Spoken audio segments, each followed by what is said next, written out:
What's going on, everybody? My name's Jose from deepdatainvesting.com, and today we'll be talking about gross profit margin percentages. Really quick, if you haven't already, go to deepdatainvesting.com, where we try to gather all of the resources and knowledge that is needed for you to start investing in the stock market. Now, by no means are we professional investors, but we just really want to help out people start their ventures in investing in the stock market. Now, what is gross profit margin percentages? Now, really quick, if you haven't already checked out the income statement video that we made, I'll link it up in the cards above or in the comments down below. Go ahead and check that out so that you can find out where to locate these numbers. Now, the gross profit margin simply tells you how much money is left over from the revenue after subtracting the cost of goods sold, or the cost of revenue in general. Now, the gross profit margin percentage is represented as a percentage, right? So it makes it really easy to compare different companies to each other. More on that later. Now, let's start with an example. Let's say we have company X that produces phones, let's say. Now, each phone costs $1,000. Let's say they made one sale, so they have a net sales of $1,000. However, it takes $400 to produce this phone. So the gross profit is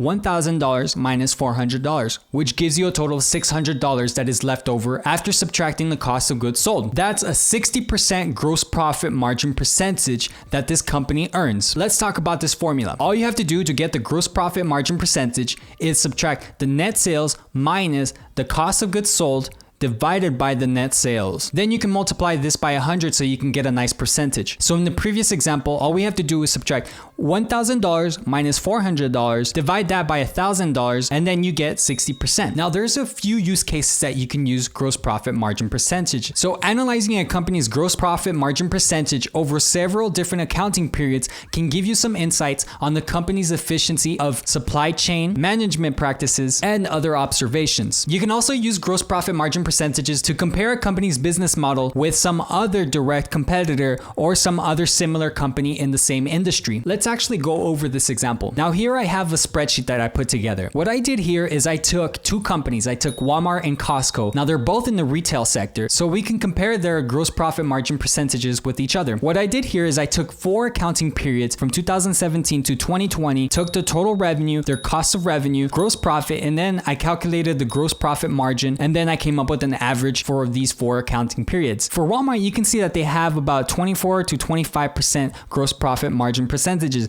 Now, if we average these 4 accounting periods gross profit margins, we get a 25.2% average gross profit margin percentage for Walmart. Let's take a look at Costco. For Costco, I did the same thing. The total revenue, cost of revenue, gross profit, and then calculated the gross profit margins. And then I got the averages for the gross profit margins for the 4 accounting periods. It's the same accounting periods, 2017 to 2020. Now, you can see that Costco has a pretty significant lower gross profit margin percentage than Walmart. They're averaging at 13.09%. Now, let's say you're interested in diversifying your portfolio and you're trying to choose between different sectors and what companies to invest in. Now, you can use these types of metrics to kind of give you a better judgment over your investments. Another interesting thing that you could do with gross profit margins is actually start comparing different sectors to each other and see the differences between their gross profit margin percentages. Now, here I'm taking a look at top 5 companies in retail, and then I'm comparing it to the technology sector where I grabbed the top 5 of them. Now, what you'll notice is a huge difference between the 2 different sectors. Now, of course, it's pretty self-explanatory, but the retail sector has a lot of costs to produce that sale, versus in the technology space, there's no actual product where they have a lot of expense, because a lot of these are just using software. Now, in the retail sector, I'm taking the top 5. So I have Walmart, Costco, Walgreens, Kroger, and the Home Depot. I did the same exact thing as the previous example. I took the total revenue, cost of revenue, gross profit, and then I calculated the gross profit margin percentages, and then I did the average. So as we saw in the previous example, we saw Walmart at 25%, Costco at 13%, then we have Walgreens at an average of 22.53%, then Kroger at 22.04%, and then Home Depot at a 34.16%, which is a pretty big difference between all of them, actually. So if we took the average of these 5 companies, so we get a total average gross profit margin of 23.41% for these 5 companies in the 4 accounting periods. You can see the calculations of each independent accounting periods for these top 5 companies. So we did the same thing with technology. In technology, we have Microsoft, Oracle, Salesforce, Adobe, and VMware. And you can see a significant difference between the 2 different sectors. Now, for Microsoft, we have 66.31%, Oracle at 58.44%, 74.31% for Salesforce, and 85 85.98% for Adobe, and for VMware, we have 83.45%. That is a huge difference between those two different sectors. Here's a quick note here though, I only used the 3 accounting periods for the technology sector,